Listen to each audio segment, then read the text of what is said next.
Here. All right. I think you guys should be able to hear me like this. All right. So it looks like desktop audio is working correctly. Good. All right. Now I am going to... Let's see here. I'm going to go to my own stream so that I can share the link.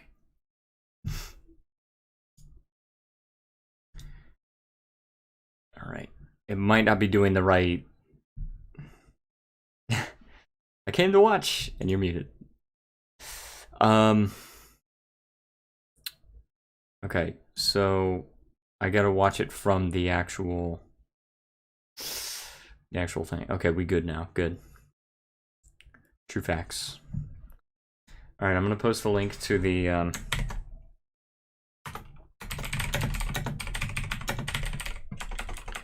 Discord.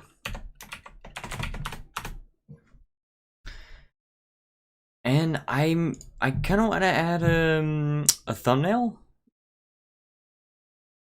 Gosh, this is my first time. Let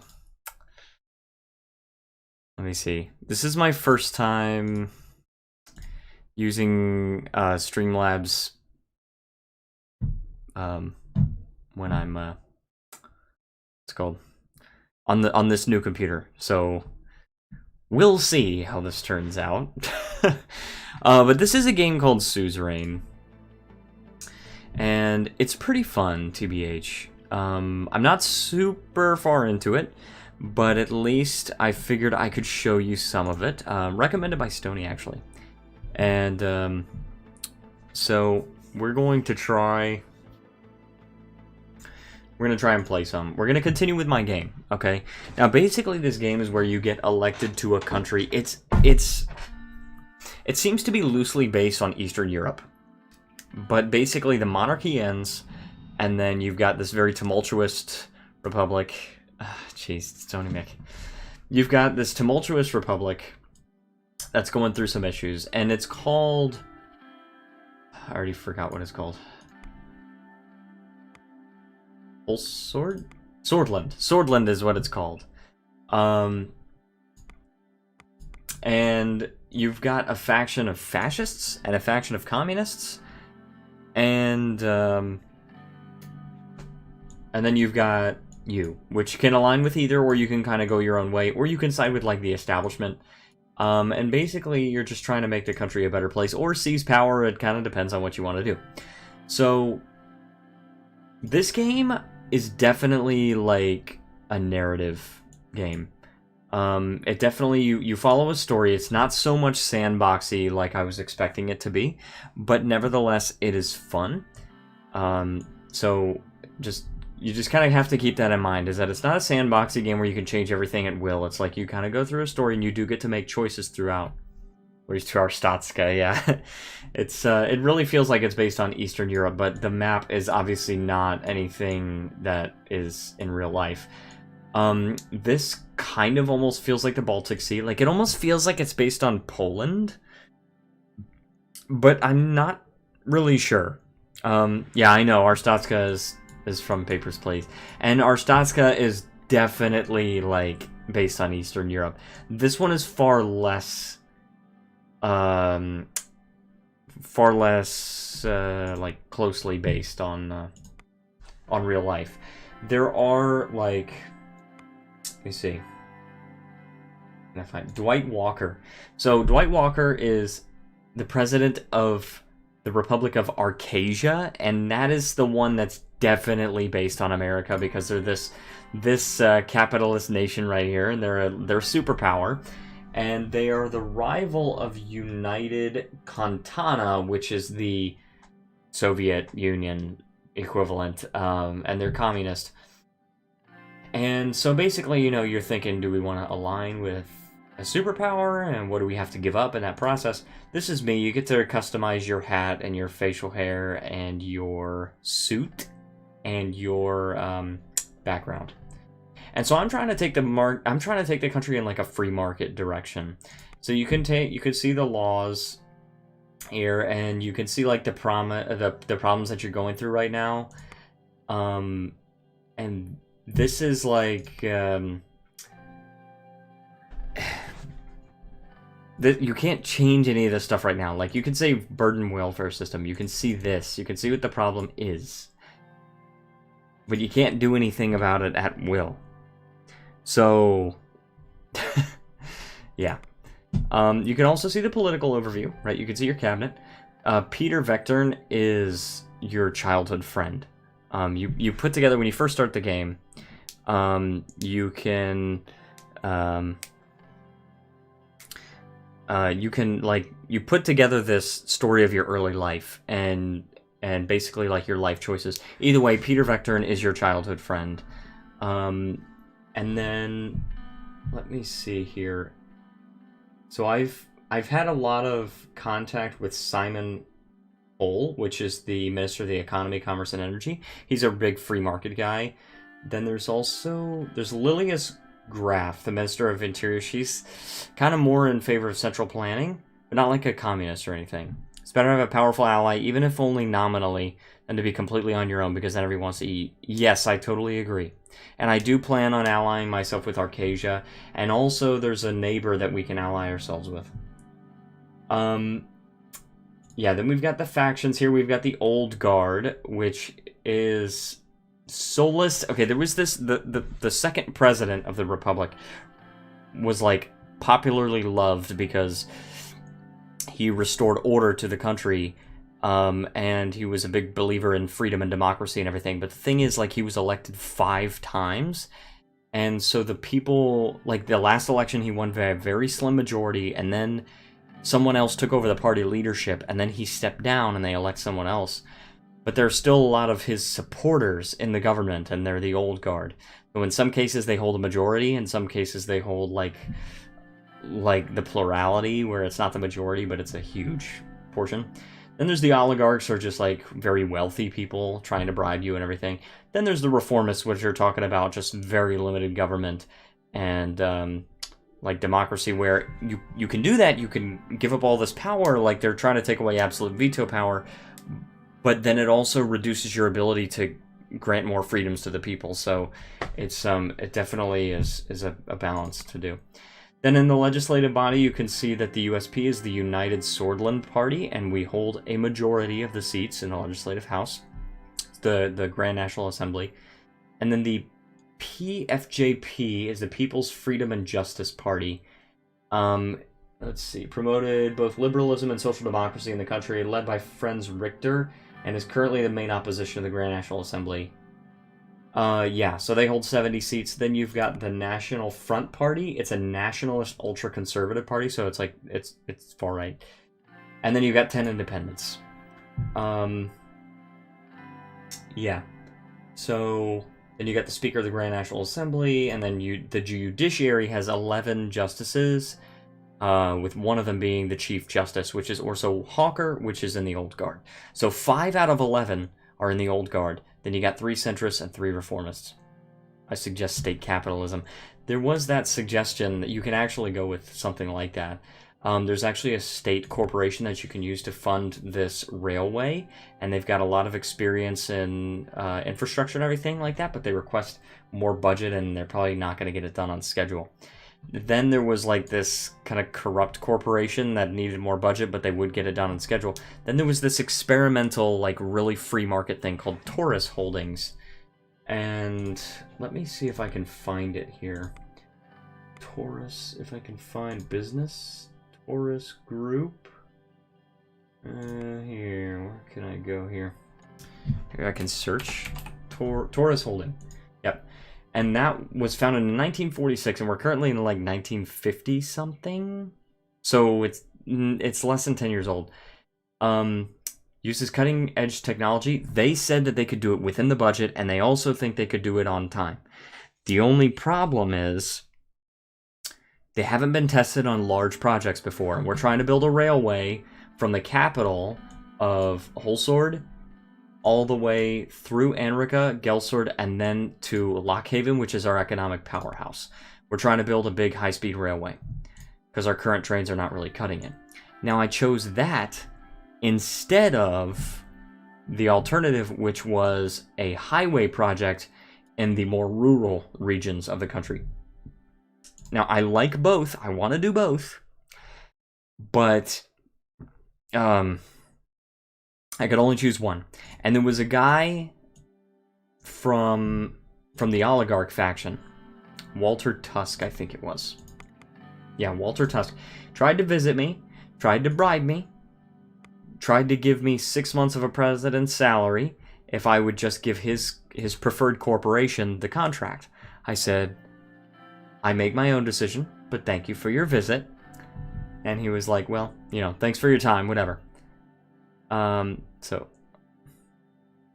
Oh my gosh. Roads are gay.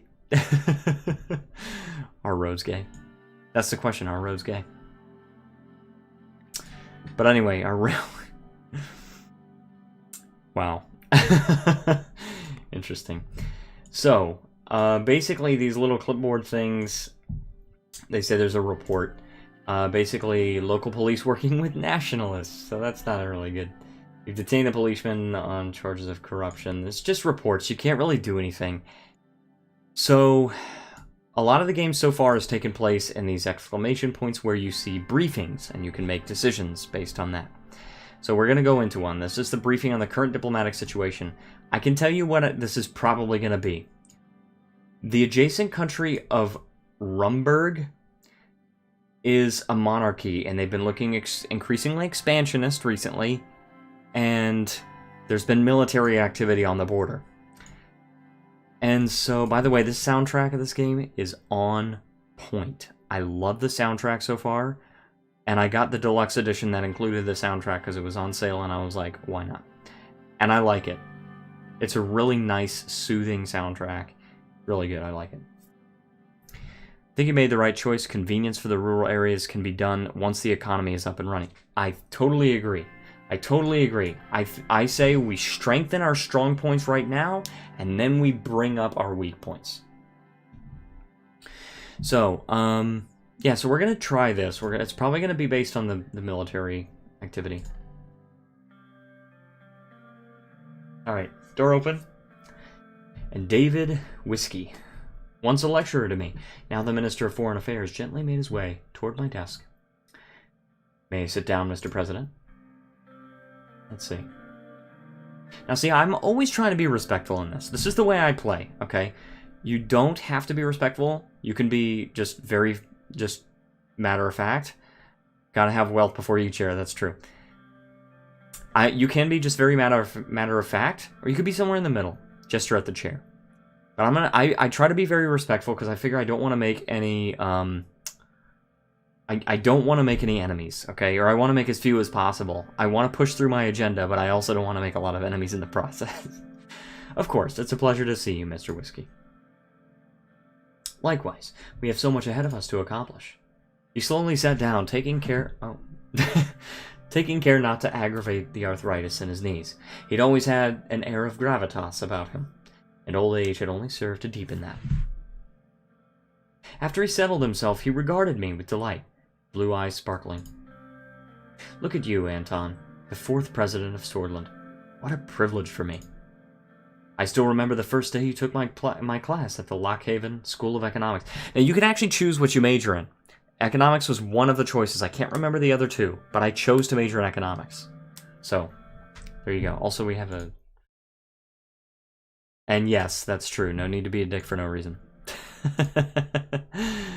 Alright. Somehow, the inexplicable ebb and flow of life has led us here, to positions where we can change the course of history.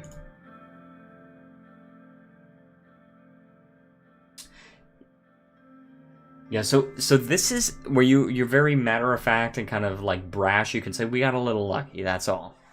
You can be very respectful. Everything happens for a reason, David. It was meant to be.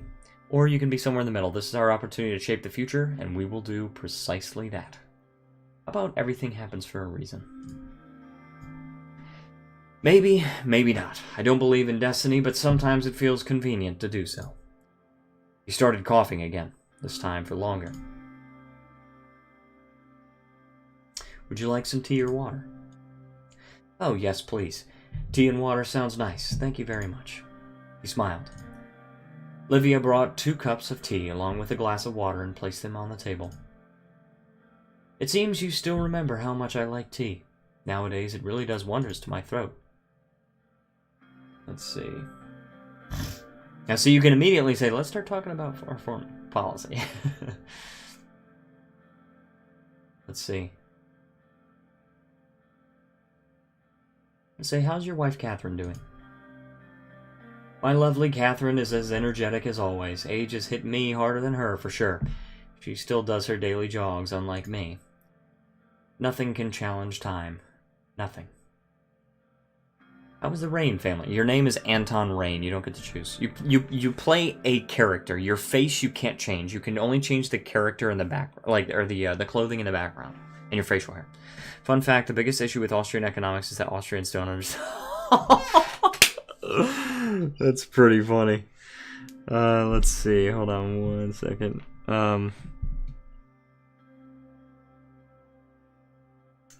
Let's see.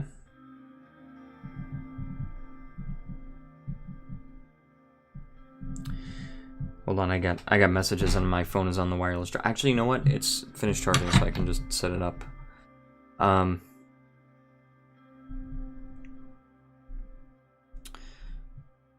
Let's see.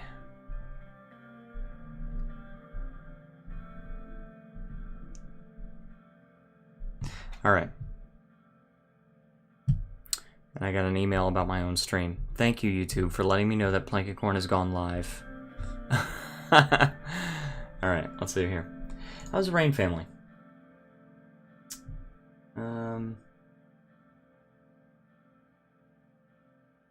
We're slowly getting used to the routine.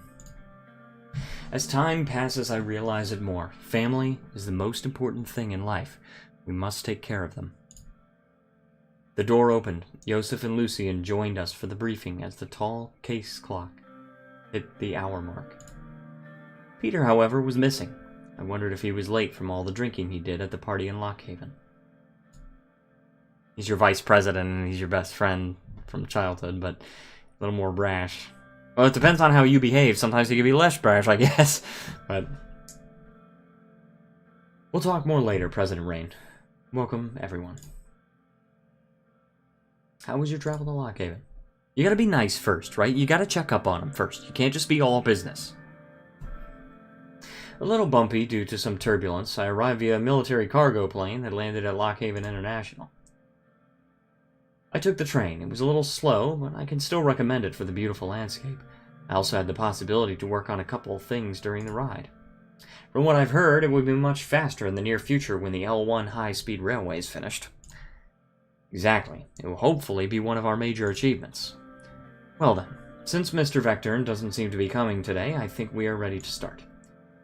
I will start by providing a brief overview of our current status with our neighbors. What would you like to start with? Alright, so the blue one is the Minister of Foreign Affairs. The purple one is the Chief Strategist. So he's with us through, like, everything. Alright, okay, so Volksland... Hold on, so I'm gonna hide this for a second. So Volksland is this country right here, and it's a socialist republic, okay? You can look at it, you can see it's a socialist republic. Strong military, neutral relations. 63 million people. Alright. Agnolia is a parliamentary republic with a weak military and good relations, so we're friends with them. Okay? Only 11 million people. So we're friendly. We're allies with them, I guess. Then we've got Lesbia. This is the nation I want to ally.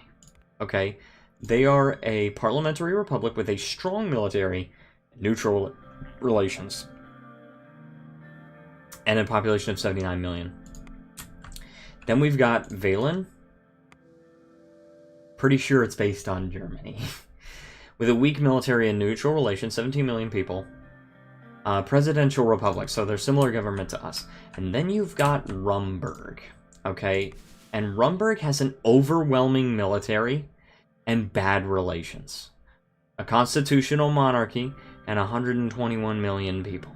Alright, now you can read more information. I love this codex. There's so much information, more than you would ever want to read. And Oh, member of the Alliance of Nations. Interesting.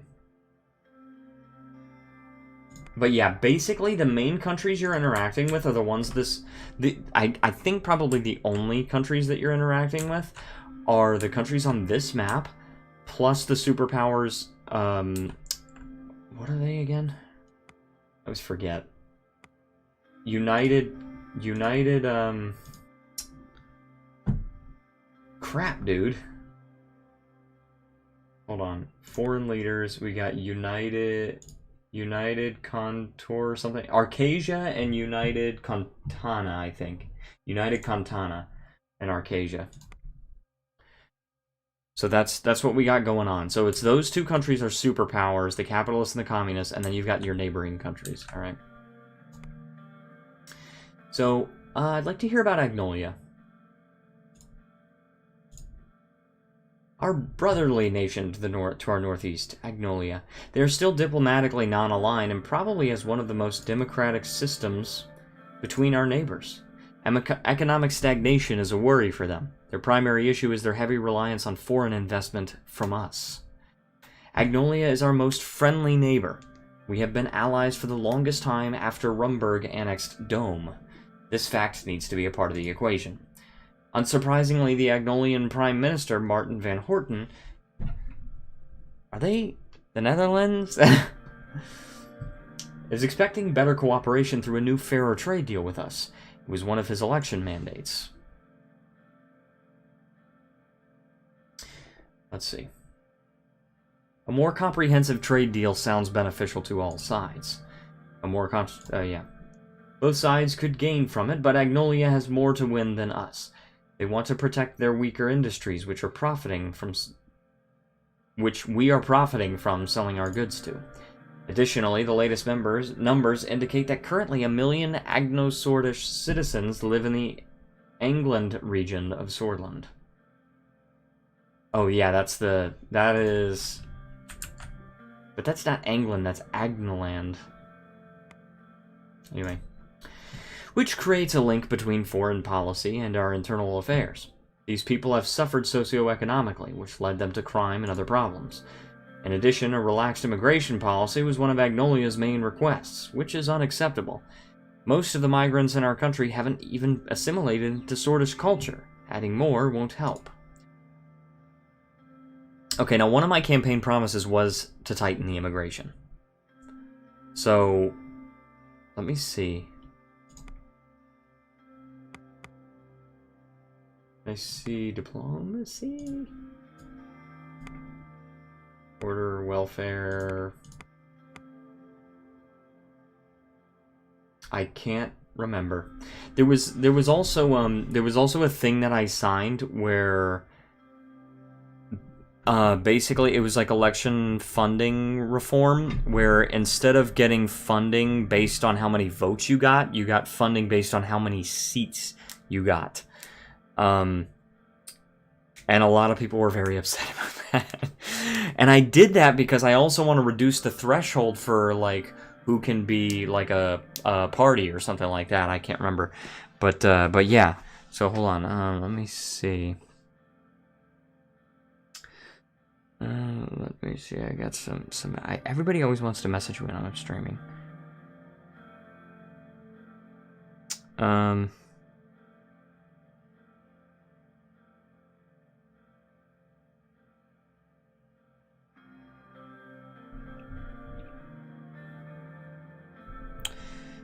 Let's see.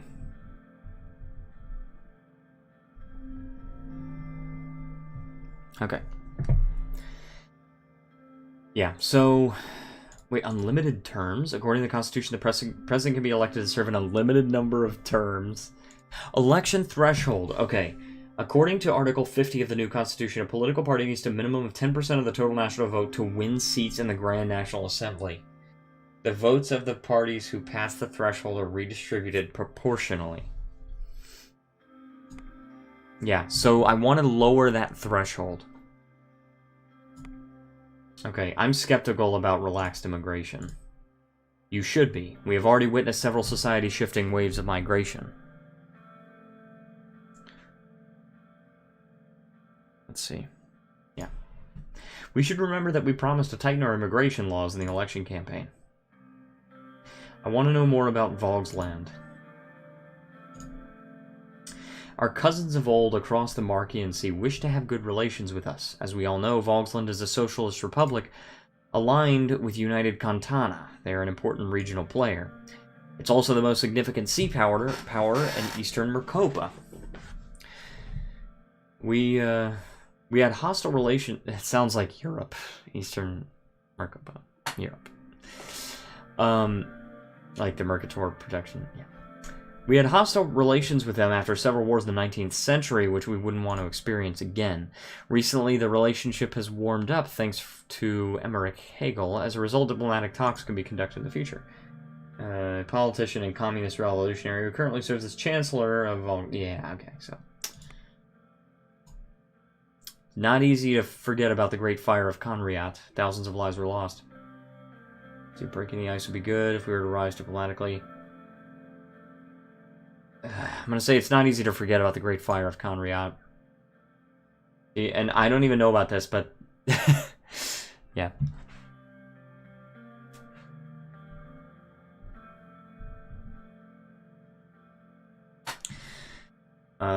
So you can pause that and read it or something like that. I'm not going to read it. Holding grudges about the past wouldn't be a logical strategy if we're focusing on pragmatic foreign policy. They haven't been in good relations with us for the past 200 years. Recently, they have also joined the Communist Contanan Security Pact, subjugating themselves to United Contana. I keep wanting to say Cortana. On top of that, territorial issues flare up between Agnolia and Vogsland because of the Helgeland Island. The Swedish Navy is very concerned with the volatile situation. Okay, so they're talking about this island here. This is totally This totally reminds me of that island between Finland and Sweden, which is why this reminds me of the Baltic Sea. Lucian looks slightly worried. On one hand, friendly relations. On the other hand, communist. That's exactly what I'm saying. We need to make friends with the Free Nation. Unfortunately, billions of Swedish Ren, that's our currency, worth of cargo is transported close to Vogslandian maritime borders on the Marchian Sea and the Grey Strait. This causes significant risk to our imports and exports in the case of deterioration of relations. The strait is of high strategic value to us. Joseph, the Navy is keeping an eye on the situation from a distance, right? We are actively monitoring the sea routes and cargo ships. For now, there is no immediate threat. We don't know what can happen in the future. What's the latest situation on Valen? Yeah, the Nordlands. It does make sense. It is tumultuous in the south, as always. Viktor Smolak is expanding his powers among protests from Vasak people. However, he is quite positive about a normalization relationship between our countries. Reports indicate that they have been warming up to Contanan international aid. As you know, Valen's stability was always a concern for the region. But if we want to help them, we must not treat refugees like we did in the 30s. I still can't stomach the inhumanity of those people suffered.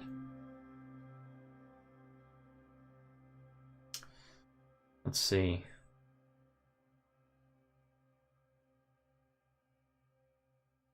A trade agreement with them would improve stability and increasing mutual trade. There would be many bargaining chips discussed, but Valen could be a new partner in the region. We would also invest in stability there.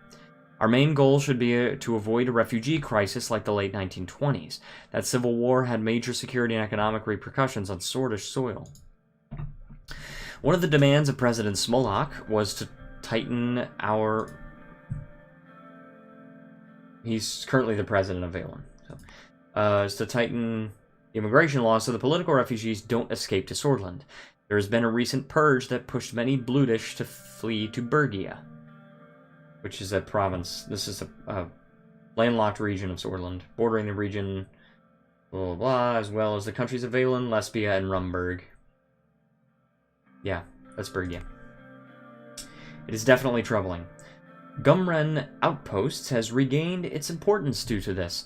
I'm sure you would remember that winter at the border outpost, Mr. President. Yeah, so in my life story, I had this thing where I let refugees slip by instead of sending them back. And I chose that because I felt compassionate for them. He was right. I did that. I did remember that winter. I remembered how cold it was when I let the refugees slip through. I was discharged of my duties as a result by Major Joseph Lancia, no less. Oh, by him. Spending the rest of my service cleaning toilets and sleeping in a cell. In fact, there had been a similar refugee situation in the past. Even Mr. President himself chose to disobey direct orders from his commanding officer at the time.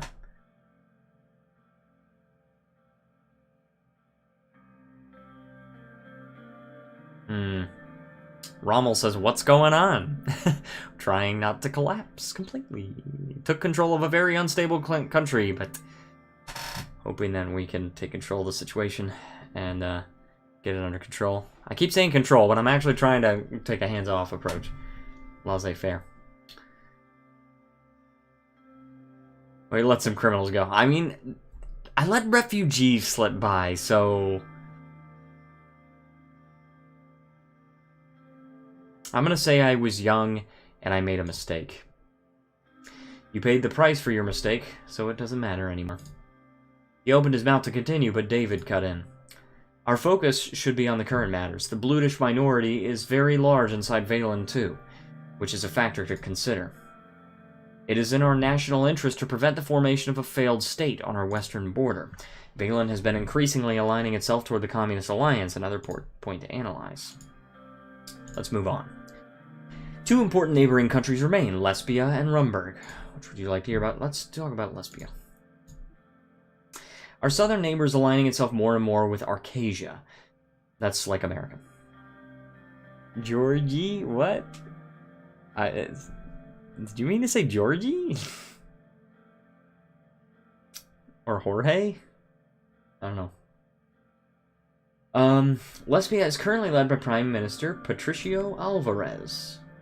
Which I can see here. A lesbian politician.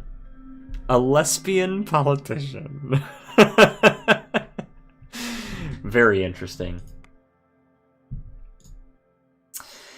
They are the jewel of the continent and second largest economy of Mercoba. Though wealthy, Lesbia suffers from excessive economic inequality. Our past relations have been great, but during the last decade their investments to Swordland dwindled due to our instability. I want to ally with them. Allying with the richest regional nation could be beneficial. It could be, but it could also mean that we would draw closer to Arcasia, the Arcasia bloc, and near the Arcasian Treaty Organization, which is Ado. It's Ado. I am certain that the recession has a lot to do with their retraction of investments. Once they see that money isn't in the picture, they vanish rather quickly because they are capitalists. They have shown a selfish attitude during the Valen Civil War by closing their borders and funneling refugees to cross into Swordland. Lucian cleared his throat. The capitalism of Lesbia is inspirational to me. Look at their economic power. Everything comes at a cost. In Lesbia, the cost is wealth and equality, but business people are getting richer and richer. There are hundreds of very privileged oligarchs who invest inside and outside of Lesbia. Some made significant business investments in the cities of Benfi and Volgan. Benfi and Volgan? Ah, these are Swordish cities. What's the situation with Rumburg? Now to the most troublesome nation, Rumburg, a constitutional monarchy led by Queen Beatrice Livingston. In other words, the British Empire. Ah, jeez. I highly advise caution and calculated action against Rumburg. Our military must be prepared. The threat is real. They are strong and have the motivation as well as the means to damage us. We shouldn't give them any reasons to pursue aggression.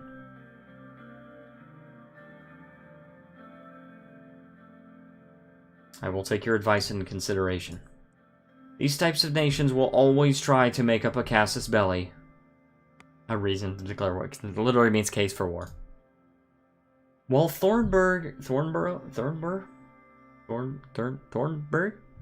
openly denies such claims, their past and current actions make it clear that they want to destabilize us. The weapons caches found by our intelligence agency clearly shows what their goals are. Our military must be steadfast and our diplomacy valiant. Yosef looks stern and full of resolve. The Rumburg threat is one of our top priorities. You can be assured of that. We are always in dialogue with our Rumburg ambassador to make sure a channel is open to solve disputes. They also closed the consulate in Lockhaven, our economic powerhouse. So we could use their aggressive attitude against them by convincing the international community. Lucian grabbed the Lockhaven Times newspaper and put his finger on an article about the latest diplomatic incident. Now, actually, you can see this. The Lockhaven Times. Where can I see? Political chaos. Gang violence claims young girl's life. It might not be here yet. Oh, their abrupt announcement about the closure of the Rumburg consulate in Lockhaven is yet another step in their escalation. This covers the overview of the current situation. We will move on to our trade choice in the response to Rumburg's diplomatic escalation. The sun began to set over the hills surrounding Lockhaven. The team was ready to give advice on the new trade initiative and the response to the latest diplomatic incident with Rumburg. Ahem. These nuts? Oh, hold on. See, I had to refresh something. I don't know if my widget for YouTube viewers is working. I don't think it is.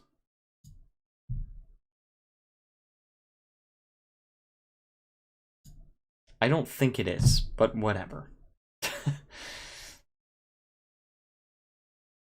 Oh, so they're Afghanistan. Oh, no. Peter arrived late and a little rougher than usual. It must have been the drinking from last night. Hey there, folks. Excuse my delay. I'm sure I didn't miss anything we didn't already know. You were still supposed to be a part of this meeting, also on time. Punctuality is important. We are talking about serious subjects here.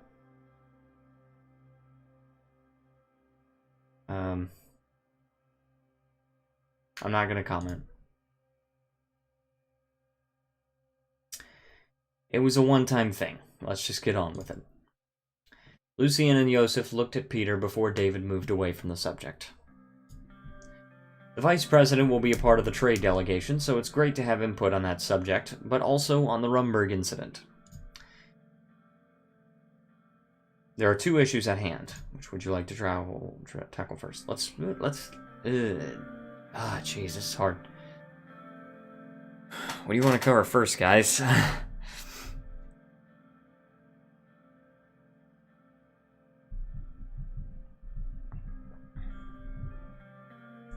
Let's see,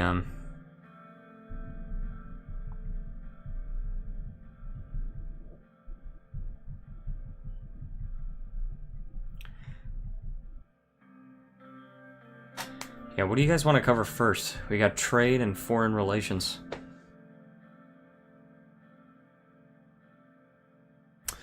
I guess trade is sort of foreign relations. But this is tough. Alright, Stoney says trade. I'm gonna go to trade. Our primary goal will be to successfully sign a trade agreement with one of our smaller neighbors. We have two options for our trade initiative. New negotiations with our old partner Agnolia and forming a new cooperation with Valen. Let's start with Agnolia. My thought is tighten immigration, but they get a more balanced trade deal. First off, the reason behind this option is more diplomatic than economic, although of course we can't forego the economic value. Agnolia is an old ally and a valued trade partner. The point we are at with the early trade negotiations is around the steel trade. They're demanding that we buy their steel for a higher price. That is because they think that the deal is far too unbalanced as it is. Their second main demand is privileged access to our agricultural market. If we are to fulfill their demands, in return they are offering a full alliance with Swordland against Rumburg.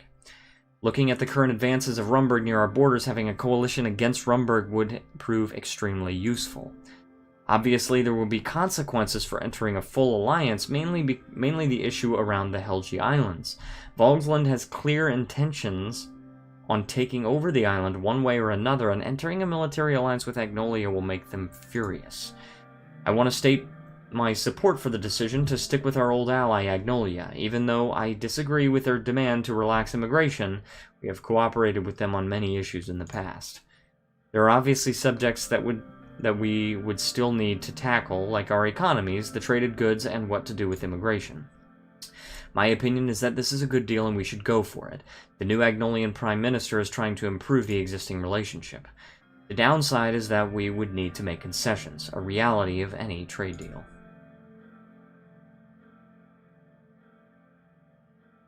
So we could say, don't give any concessions, can't position ourselves against Volksland, or I'd be open to creating a new agreement that would satisfy all sides. That would be the best outcome.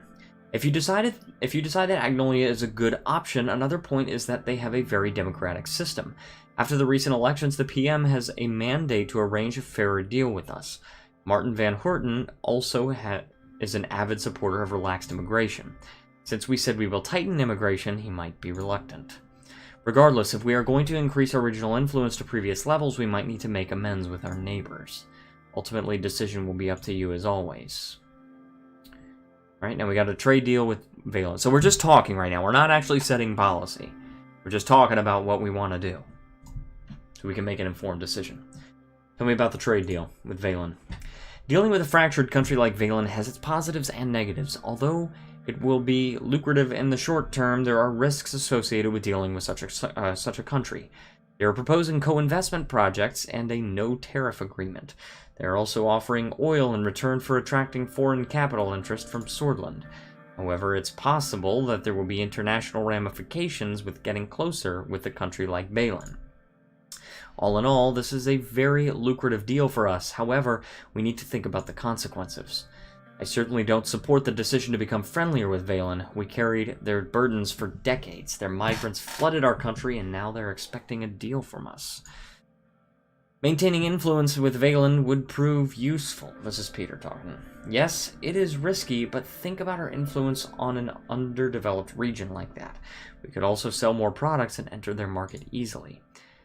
I am of the opinion that it is simply too risky.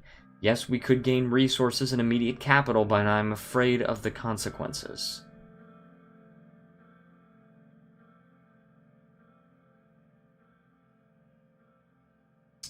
They're recently accepting economic aid from United Cantana. But if we enter into their market, then they might not need to accept it. I think the return is too lucrative to pass on regardless of the risk.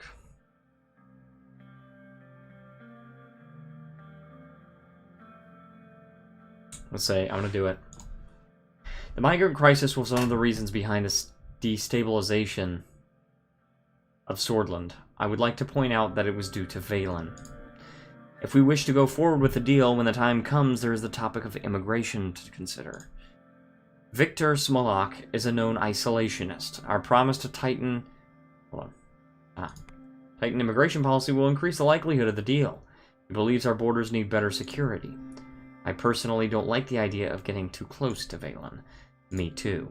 Agreed. I still think we should give it a try. Our campaign promised to steer Swordland toward West and Arcasia will have an effect on the negotiations, especially with Valen. As you know, the current affairs of Valen are partly a result of United Cantana's support of Victor Smolak. This will be a problem, but definitely worth trying. As for Agnolia, this promise has made them cautious, which might make it harder to get a good deal. We also need to consider the effects of our economic doctrine plan. The fact that we're headed toward a market economy will have an influence. Good negotiators optimize the interests, which makes the differences become trivial, allowing both sides to reach a deal. Very true, Mr. Vector. We have a lot of time to prepare before the scheduled visits to Valen and Agnolia. I believe this gives a brief overview of our current options. Now, we move on to the diplomatic incident. Rumburg consul Sir Bran Harrington announced the closure of the 120-year-old consulate. Now their diplomatic staff is leaving this city to go back to Thornborough. Thornborough? I'm going to call it Thornborough. He blamed the lack of security in Swordland due to the assassination and the subsequent protests. There was an assassination of a communist assembly member that was brought on by the fascists getting revenge for one of theirs being assassinated by the Young Reds. Political violence is starting. Let's see. But it's obvious that they're making excuses. Bastards. First they close their consulate, and then they blame our security? Security situation is under control. They're playing with us. Isn't it telling when other countries are working with us while Rumburg is just cutting more ties with us? The neglect of President Alfonso, that was a previous president of Swordland, and the chaos of the elections delayed our economic efforts. Now there are only 2 Rumburg diplomatic missions left in Swordland. One is the consulate in Dare, the other is the embassy in Holsword. Hold on, Dare. Where's Dare?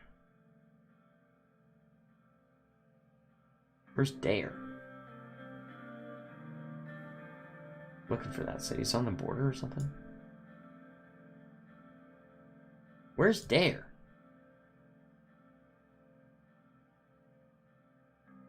Am I missing? Oh, it's here. It's there. Looks like there's an airport there too. And Holsword is our capital. Is that the Space Needle? It looks like the Space Needle. And like the, what is it, St. Peter's Basilica in Rome? It's got a mix between Seattle and Rome. Alright.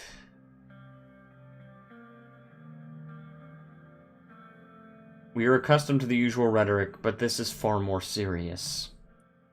They are playing with fire. Look at what the Valen destabilization has done to the region. Swordland breaking apart would tear Marcopa apart. In my entire career, I have never seen our Rumburg relations suffer this much. The previous low point was the annexation of the Dome.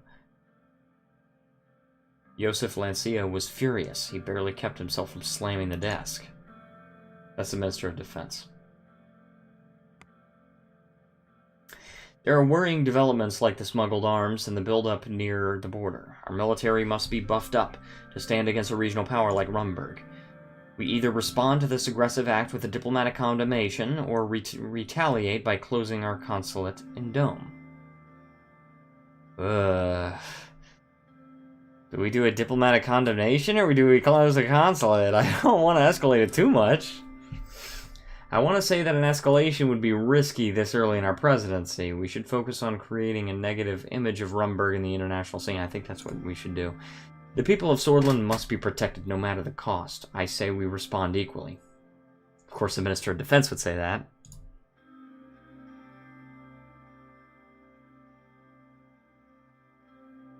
Write an official diplomatic response condemning this unreasonable act. Declare that Rumburg aims to destabilize Swordland and the region. As you wish, Mr. President. I shall begin work by immediately informing the Ministry of Foreign Affairs and Trade. Swaying the international stage is the key in long-term strategy. I wish we had reacted more strongly. If we don't confront them, they will keep escalating the situation. I, on the other hand, am glad that we are taking a more cautious road. Our trade delegation will begin work toward the end of the year. We expect a final negotiation and the signing to happen next year. I am very much looking forward to visiting Stallport and Vraklavitz, like with party animals like David and Simon. Wait, hold on.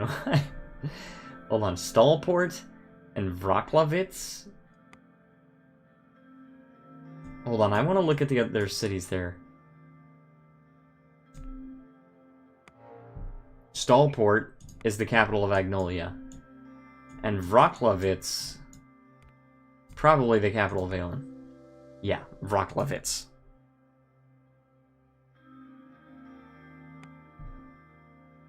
And David is the Minister of Foreign Affairs and Simon is the Economy Minister. Peter laughed. Yosef narrowed his eyes and stared at him. Well, that concludes our meeting, Mr. Rain. Let's see. See you later, gentlemen. I will take my leave then, sir. The meeting concluded, and the team dispersed. Our diplomatic action plan officially began. Alright. Briefing on the results from the Reform Committee. You got another briefing? Briefing after briefing, and meeting after meeting.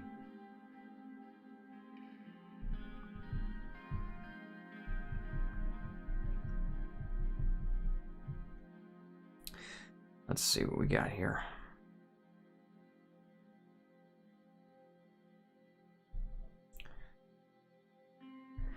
Okay, what do we got? I came a little early to the meeting room before anyone showed up. We had scheduled a meeting to discuss the progress of the Reform Committee regarding a new constitution. I took a seat in the center chair.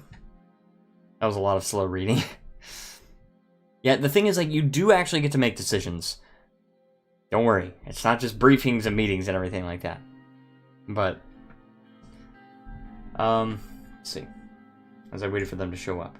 The reforms were slowly becoming the most significant expectation of my government.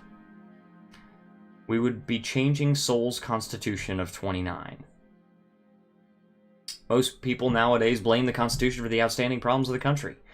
On the other hand, the Reformists in the Assembly had been getting louder about their demands. Let's see.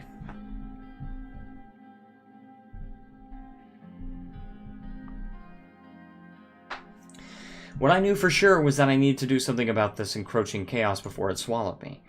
Meanwhile, Lucian, Peter, and Nia had been leading the committee to prepare an initial draft for the Constitution amendments. I was intrigued to hear the results. See, this is what I'm excited about. I'm pretty excited about this.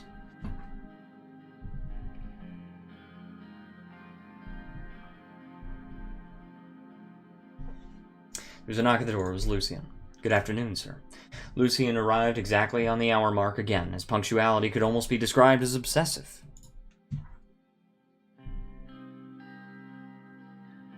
Good afternoon, Lucian.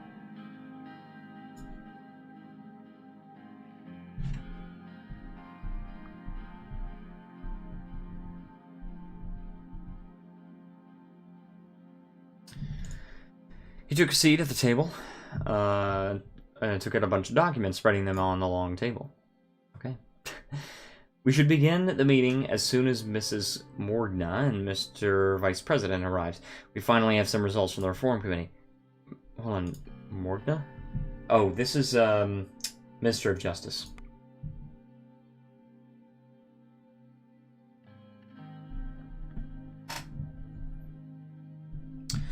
Let me see. How does it look? Well, the situation is quite complicated, but I'm sure we will make it work, just like we accomplished many things before.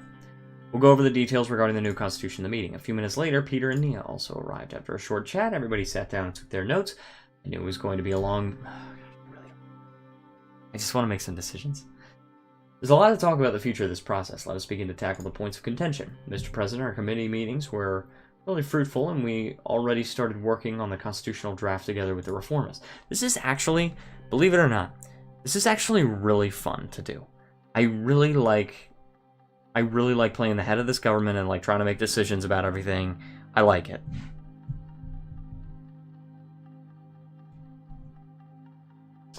That could potentially go through the Supreme Court. So right now the Supreme Court has to like approve constitutional changes, so a little. They demanded to rewrite the whole Constitution. The requests were definitely not outrageous, just not realistic in today's circumstances, just because it wouldn't pass the Assembly nonetheless. I'm glad that we are reaching common ground already. If we can reach an agreement with the Reformists, we will be very strong in the Assembly to propose the change. Is it possible to pass the Supreme Court? They are the biggest obstacle. Even if we pass the Assembly, the Chief Justice will do his best to block our amendments. We need at least 6 of the 11 judges to vote for the proposal, but Mr. Hawker has enormous influence over the judges. We should reach out to the judges in secret. Some of them might be willing to break rank to support us. They will surely support a just cause for the country and its future. Lucian looks skeptical.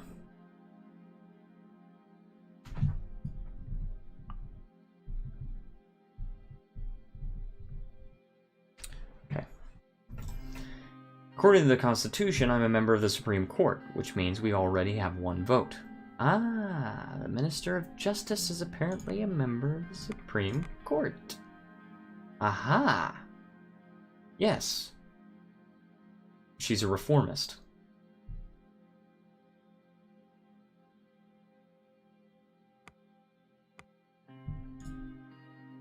Two of the judges are friends of mine and have similar opinion about the reforms. Consider them with me.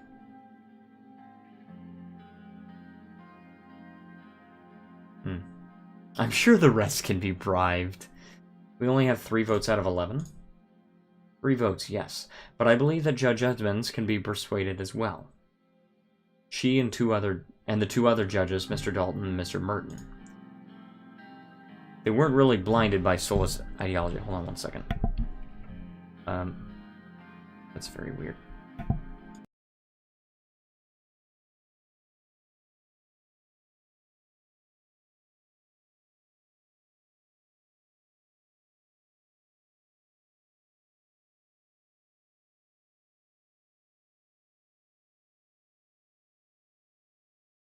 Okay, back.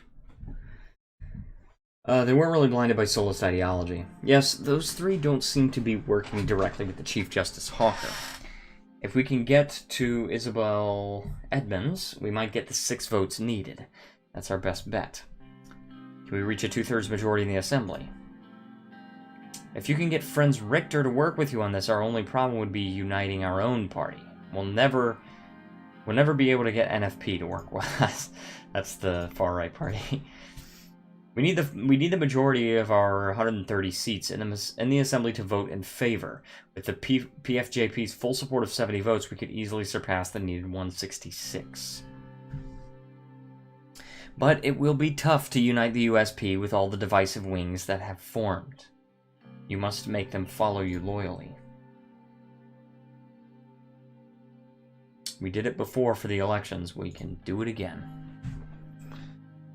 Let's see. Why everybody's asking me so many questions? What is going on here?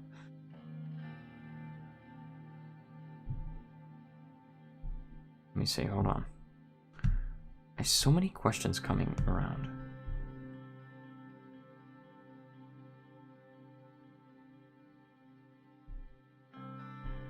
Let's see.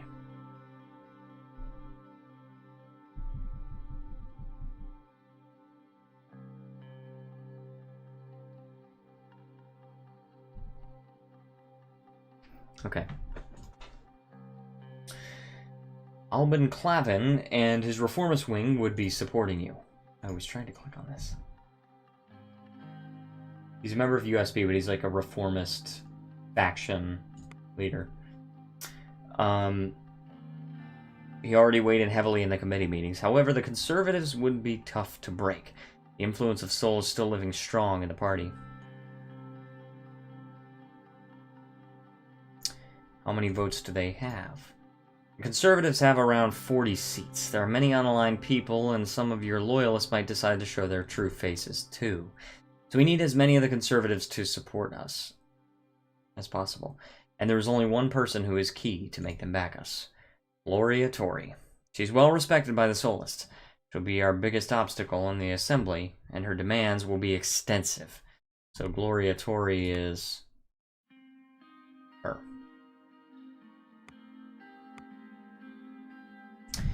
I also have reasons to think she might be in Orso's pocket. She will be tough to break, but we'll need her help to get the Conservative support. What are the demands? What are the final demands? We should run down each of the main demands of the committee and get your input first. Mrs. Morgana can explain them further. We'll start with the first red line. The new Constitution will fix the loopholes regarding the president's absolute veto powers. Even though Mr. Richter put on a whole show about why vetoes should be completely be removed, the committee has almost unanimously agreed on fixing the loopholes, just limiting presidential vetoes. My suggestion is to add a clause detailing the methods Assembly may override a veto with some sort of supermajority. One person should never be able to block the rest. Yeah, I agree with that. It's like we have in America.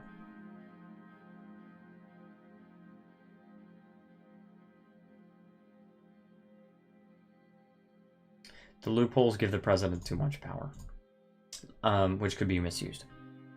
Whatever you decide, it's important to get a balanced picture. We will be making history by changing the 29 Constitution of Seoul. The second one is about the judiciary. The new Constitution will remove the Supreme Court's right to vote on legislation. This is yet another point that was unanimously agreed on by all parties. Taurus Seoul established this rule to protect his 29 Constitution. We all know most of the judges are still his pawns.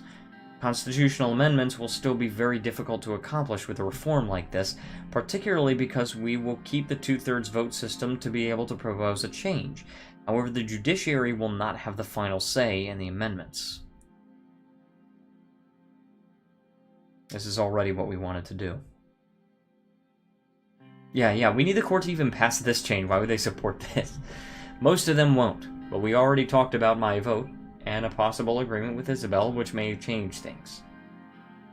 Apart from these two critical points, they have other major demands.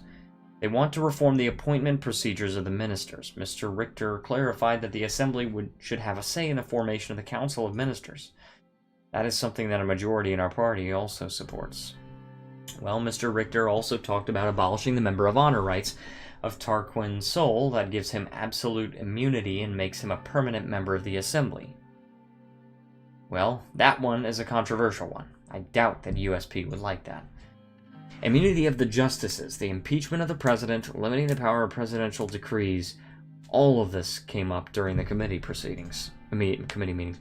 Yes, reformists expect big reforms, while our faction and the USP are not very keen on pushing changes that are too great. I'd say keeping everything in the middle ground is the safest bet. No need to agitate anyone too much. It's generally the strategy I've been taking. Let's keep the changes small and manageable.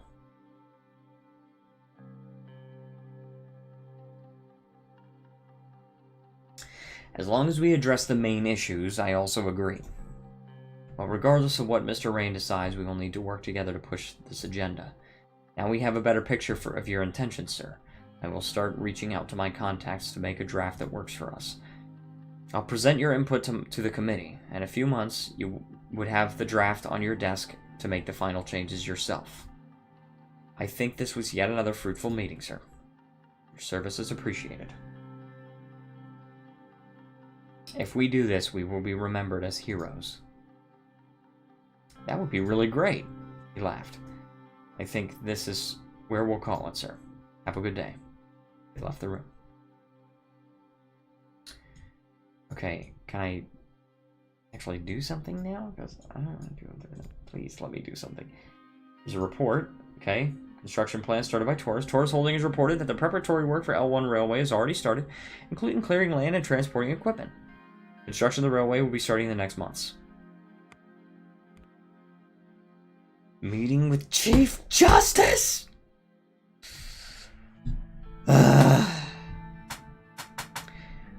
Alright. Working day and night on the overwhelming amount of issues that were facing the country. Departments sent several... I promise it was not like this in the beginning. There were at least some decisions to make. Which required my signature so they could start working on the new decisions that were taken. After I signed dozens of them, I closed my eyes to relax for a moment. Another long day. Even though I really wished to leave the palace for the day, Lucien had earlier told me that the Chief Justice would wanted to speak to me. We planned to meet in my office in 30 minutes. I waited for him, wondering what subject he would raise. Take a moment to relax. I'm not going to be a drinker. I'm just going to relax. I stretched out my arms and looked out the window.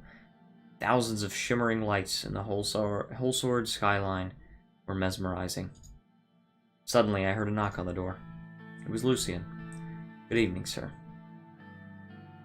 Good evening, Lucian.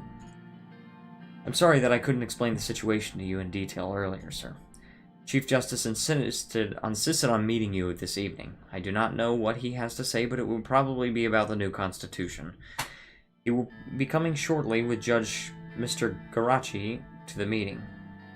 We shouldn't take them lightly. Okay, that is a justice in the old guard.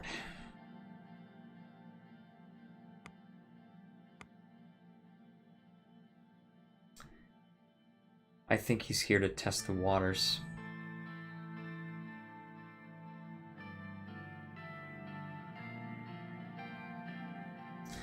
I agree. They will probably try to get you to their side.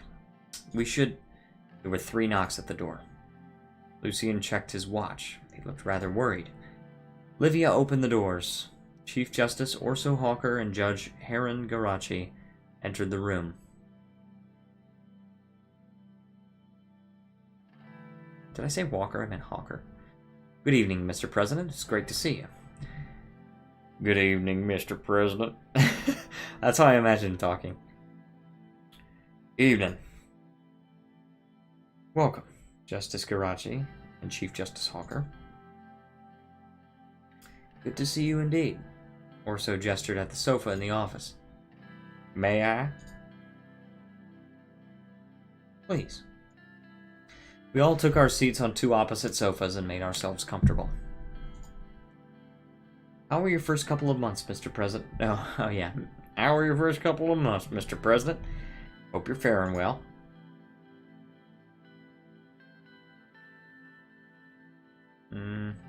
No need for pleasantries. Let's just get to the point. Thank you. It's very busy, but I'm doing well. That's what I meant to say. It'll only get busier. Yet, I think you're doing a good job so far, considering all that's happening around us. The shootings near the palace, the soldiers on our borders. I can't help doing this accent. Alright, I can't help it. He let out a deep sigh. It's a troubling time. We appreciate your concerns. So, you probably know why we're here. I don't. We know you're working on a new constitution. The Supreme Court does not approve of this. With all due respect, the Constitution needs to be updated, sir. I'm sure you are well aware of the public demand and our circumstances. Is that so? See, you're the one who's not aware of our actual circumstances. You want to make a weaker Constitution in the midst of problems from both inside and outside. Even if our proposal passes the Assembly, I will make sure it will not pass the Supreme Court. That much is clear.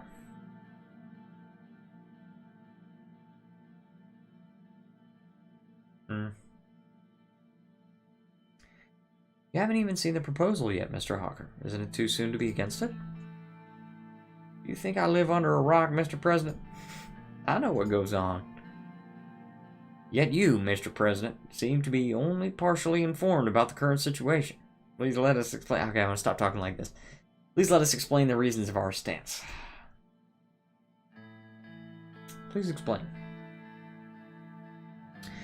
We are protecting the Constitution because it works, Mr. President. It is efficient, and it gives you the authority to lead the nation with swift decisions. Swordland has more important problems and threats that we should face right now instead of nitpicking about some paragraphs of the Constitution. We have a potential war within our borders. Orso signaled Heron with his hand to let him speak instead. Mr. President, I know that you are a busy man, so I will make this quick. We all know that Swordlish security forces found stashes of Rumburgian weaponry in the hideouts of Blutish separatists. KA-74s. KA-74s, huh? Are roaming inside Swordland at this moment. As much as Rumburg poses a direct threat, now it's clear that they are also intervening in our country and weaponizing our minorities against us. It's not unprecedented to think that the Bloods will start the terror again with their new toys. Not to mention the fights that broke out between the left and the right wing after the shooting of Bernard Circus. That was the communist politician that got assassinated. Communists are rising with the support of United Contana. The chaos is imminent for Swordland. And sadly, we don't see the administration taking the necessary precautions. You said you will not focus on military during your term. Under current circumstances, that cannot be tolerated at any cost.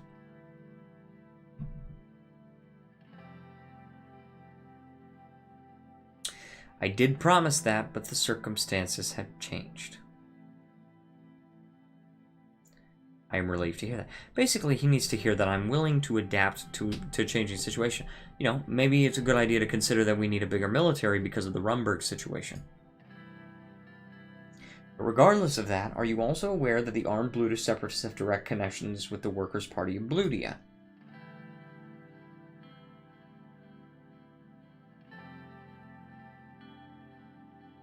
They're all Bloods. Everybody knows that. You know what that means. Do you remember the vote of the Workers' Party in the last election? What is this all about? The only reason they are not in the Assembly is because of the electoral threshold. They have gotten quite big. They are clearly getting outside help, and their connections to the paramilitary Bludish force cannot be denied. And all of a sudden, the Reformists are trying to decrease the electoral threshold so that the Bludish separatists can be legitimized in the Assembly to achieve their aims of independence. You think that's Mr. Richter's intention? I suspect his intentions are grander. But I wish the only issues were the Bludish terrorists and Rumburg. The Reformists suggested changes would also bring the communists who are backed by United Contana into the Assembly. You see the pattern yet?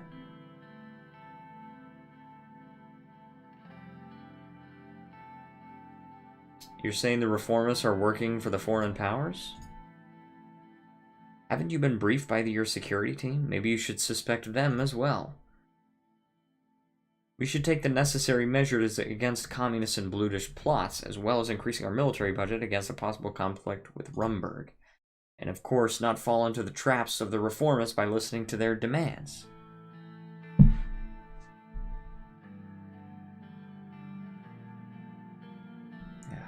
Why do I always get all these things? You're clearly plotting to weaken the president and our whole administration in order to exploit the situation. Which brings us to some very important information that we have. It's definitely something you need to hear, and it can change absolutely everything. With all due respect, Mr. President, I think this is getting slightly ridiculous.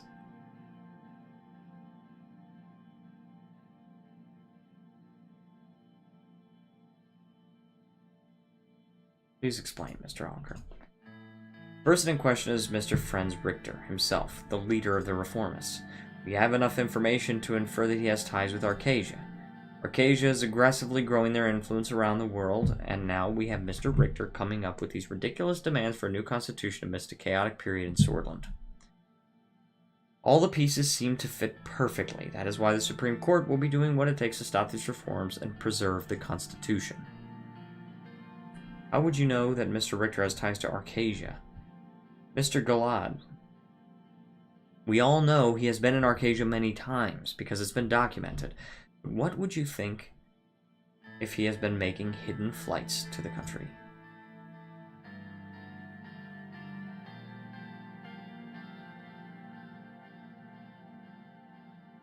He was hiding his flights to Arcasia? He was. He's been spotted in a hotel in Arcasia last year, where they held the Conference on Economic Development in Volatile Regions. Right around that time, he started to influence the masses into believing that our Constitution is the reason for everything bad. The reason. His trip was not documented, nor was he an official guest of the conference. We believe that he had a meeting with President Walker behind closed doors. That's President Walker. Dwight Walker. I also have a couple more photos of him that are taken back in Arcasia in different cities. One is from a couple months back. Again, none of it is documented. He also attended another event in Lesbia last week. The Arcasian Minister of Foreign Affairs was there too.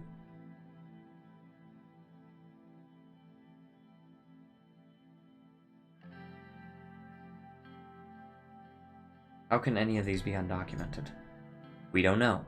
Even if he used a private plane, we would be able to get the information of his flights. That means he has people helping them from inside. Many soulless were already following his leads for quite some time, Mr. President. I cannot give away their identities, but I can give you the evidence. He handed me a small file. It contained official documents from the Swedish border guard with highlighted dates that showed no trace of Franz Richter's name. There were clear photos of him that were taken in the conference in Arcasia, as well as remarks by lesbian and Arcasian citizens who claimed to have seen him with Arcasian businessmen around the same dates. The same dates. Like I'm Australian. There was also an official transcript of one of his speeches where he claimed to be in Benfi. What is Benfi? On the dates of the conference in Arcasia where he was spotted. Okay, so he had an alibi.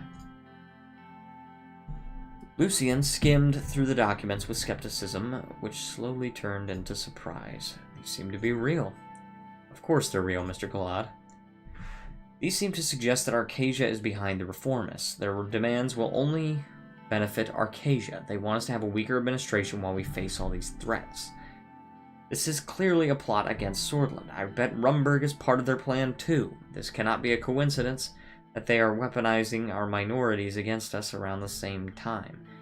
Now you understand the reasons of our current stance, and also our suspicions about our advisors, who clearly have not given you this vital information.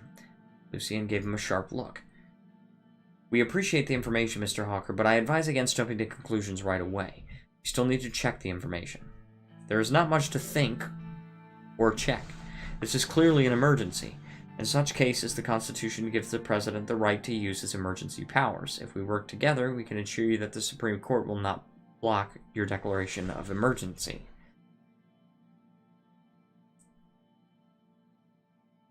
You want me to declare an emergency? Of course. We cannot wait for the processes of the Assembly to take care of these issues. You must exercise your presidential powers for a fast and effective solution. Which means you might need to suspend parts of the Constitution to give more authority to your security forces to deal with these issues. We must officially investigate Mr. Richter as well. You can devise a strong security decree if you can base it on the Articles 57 and 58, which gives the President the right to suspend parts of the Constitution to deal with national security threats. You can directly bypass the Assembly in such a situation. The only thing you need is the Supreme Court to allow the emergency to be declared, and you have our word on that. Sir, I think that is going a bit too far. We shouldn't escalate things so fast. Mr. President, why don't we talk in private, only two of us? We can devise a plan together. I know how we can use the Constitution to our advantage. It would be more effective if Mr. Galad and Mr. Garachi leave the room before we discuss it. Sir, I advise against it.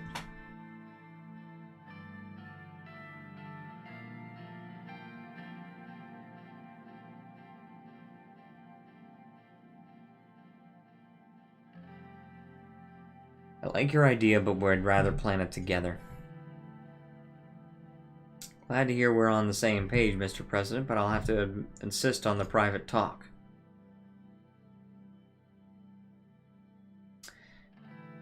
Gentlemen, I think it's about time to end this meeting. Well, thank you for having us, Mr. President. Have a good evening. They both left the room without saying anything else. That was not good. They clearly tried to threaten you.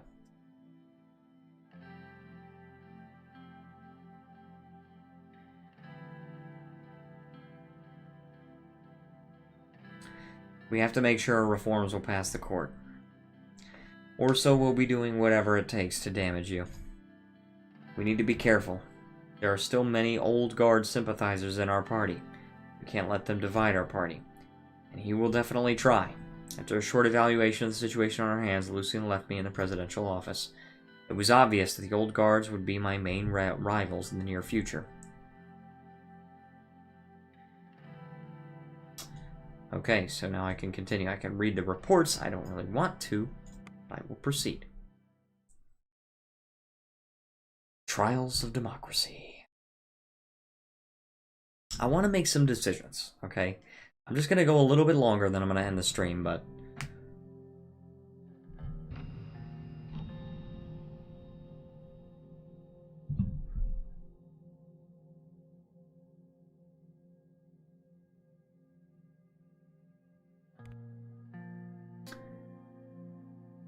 This is Alright, I'm doing this and then we're done. It was a Saturday afternoon, my first break from work in what felt like years, and the weather couldn't have been more perfect. Trying to keep my mind off the upheaval sparked by the circus assassination, I lit the backyard grill. Monica and Diana were out shopping for craft supplies, and I'd given the staff the day off. It was just myself and Frank at home. I wasn't sure how he felt about me at the moment. Frank? Oh yeah, it's his son. But I did know how he felt about barbecued ribs. Our cook had left some marinating in the refrigerator. Sure enough, as soon as Frank glimpsed the grill and the meat, he stepped outside to join me.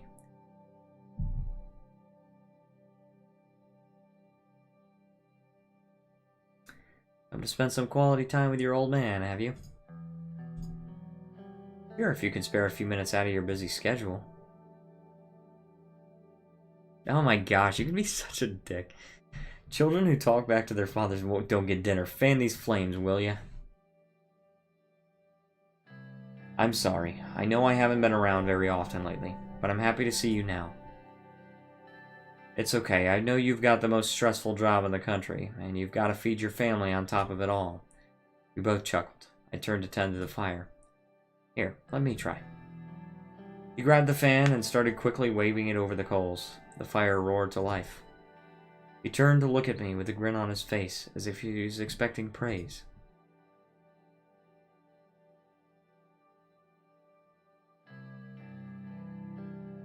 Not bad, son. Not bad. Thank you, sir.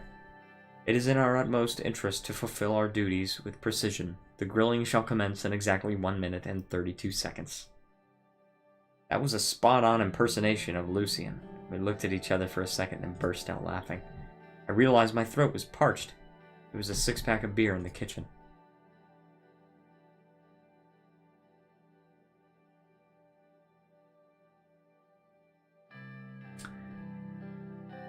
Why don't you bring us a couple of beers? I don't drink, though. Like, I don't want to drink.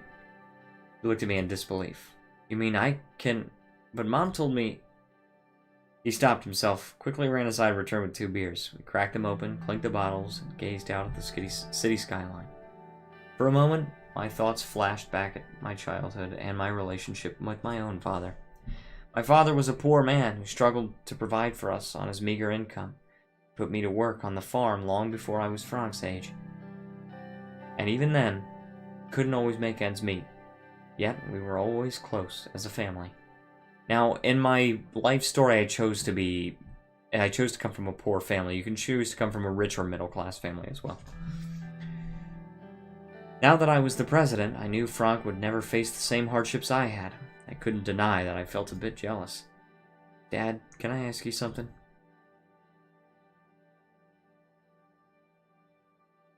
We're family. You can ask anything. It's just, I feel like there's so much you've been hiding from me.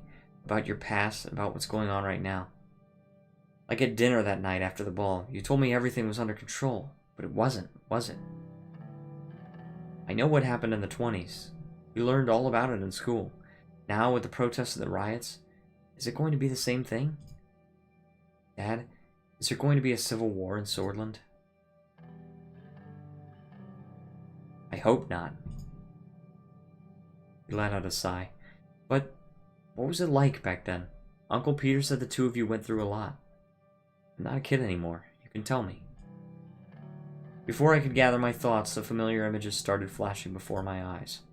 Images of soldiers advancing towards me and my friends, weapons drawn, of people I knew, friends and neighbors being dragged through the streets and murdered in alleyways. And I chose, actually, I was like a bunch of people, a bunch of students were protesting and a bunch of students broke ranks. I stood my ground and was beaten by the soldiers. The shock and grief on the faces of fathers, mothers, and orphaned children. Those were dark times. Seems like it. But you're nearly a grown man. Let's talk about it. Frank leaned forward in his chair, his eyes wide. Never mind. Now's not the time.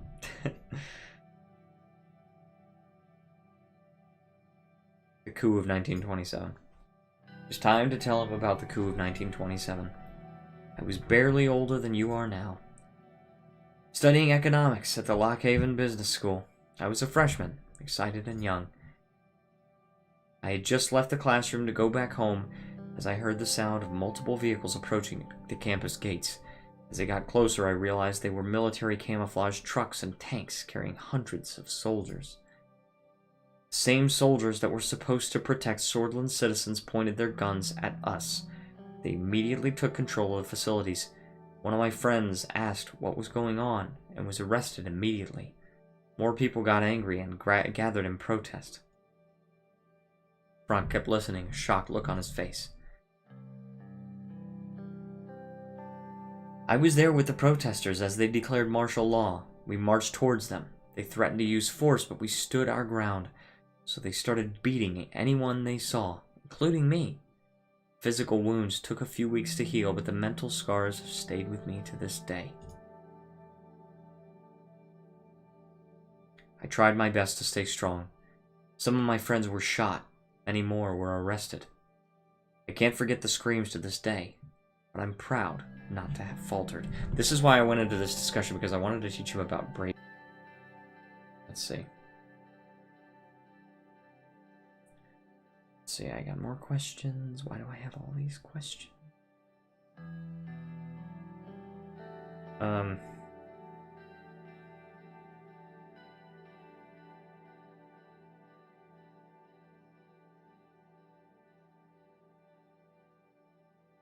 Let's see.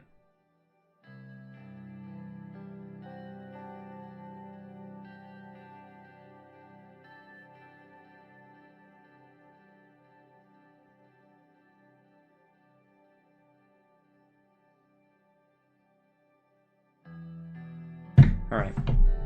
But yeah, I wanted to teach my son about bravery, courage, principle. Frank leaned back in his chair. His shoulders slumped heavily. It was time to tell him about the Civil War. It was right after I met your mother. We had both joined the same human rights group to push for change after the coup of 27.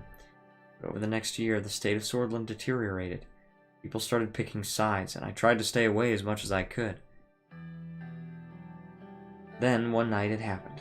Two different factions in the army, one of them led by Fascist General Lutheran, and the other by Socialist General Ricard.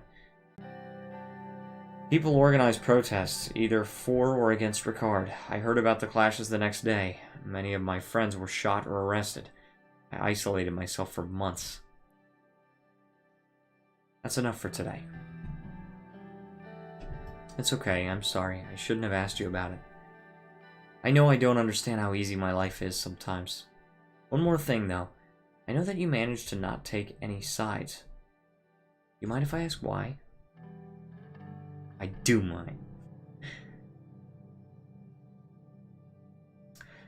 They are two sides of the same coin. Brock raised his eyebrows, his curiosity still not satisfied, but sensing my reluctance to go on, he simply nodded. Sorry for bombarding you with questions. I know I complain sometimes, but my problems are nothing compared to what you went through. See, this is what you gotta do, okay? You can't be just asserting your authority for no reason. You gotta stay calm and stay collected. And speak with the knowledge that you have authority. He might not respect it, but at the end of the day, you're the one that gives him the money. You're the one that makes the money and the one that decides whether he eats or not. Of course, you're going to do so out of love. But you've got to assert your authority in a more peaceful and soft way. A gentle way. You got to say, I've got the authority here. Let me teach you about this.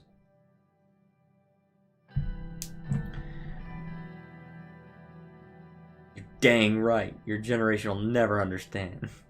I'm here to listen to them, no matter what they are. Before Frank could say anything else, I heard the front door unlock. Diana and Monica's voices and the sounds of rustling shopping bags filled the house. Alright, I'll be upstairs until dinner. Frank went in and dashed upstairs. Took a long sip from my beer, looking at the city and now setting sun. I hoped that talking to Frank about my past had been the right decision. Part of me felt as if some sort of burden had been lifted. But I had the same nightmares again that night. So, okay, so this is in a different city, so I'm a little bit worried about that. If it's another meeting, then definitely I'm not going to do anything. Yeah, it's just a presidential visit. I'm not going to do that on stream because I don't want to read it out loud. But anyway, thank you so much for watching, guys. We can actually check the news here. Yeah, we can look at the news. And yeah, we got a communist newspaper.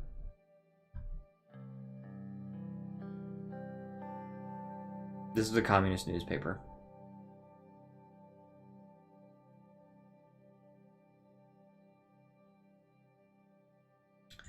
Then this one, I'm actually not sure. I'm not sure what, like, if this has an ideology. It might just be about the economy. President Anton Rein's first internal economic challenge lies ahead, and we will see if we can prove his abilities. Potential ramifications diverting the funding to certain governmental branches has always been a point of contention for any leader, and is no different for this case. We'll see if he can hold on to the promises. So that didn't appear to take a side or anything.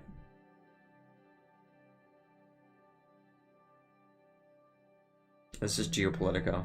So this is geopolitical news. This is the economic news. This is like communist news, and then we've got 3 like neutral. Attacker opened fire on protesters. Holy crap! The sword. Wow. All right. Well, anyway, I'm gonna go ahead and end the stream right here. It's getting pretty late, but I want to thank so much for watching. It's been fun to stream this game. It's been fun to play this game in general. Yeah. So I hope you enjoy the stream, and